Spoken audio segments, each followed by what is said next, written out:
Naman ang kaibigan, no? Ahas naman ang nakuha ng lambat natin. Imbis na kala ko kuan kanina, yung eel. Kala ko kasili.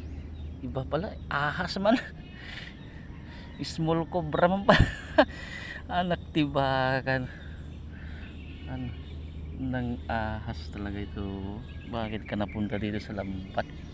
Kala ko paldo na. Kala ko nakakuha na ako ng kasili. Hindi naman pala. Kuan naman pala, small cobra. Nako, Diyos mio, marimar, buti patay na siya. Diyos mio, no? Napatay na, hindi na talaga gumagalaw.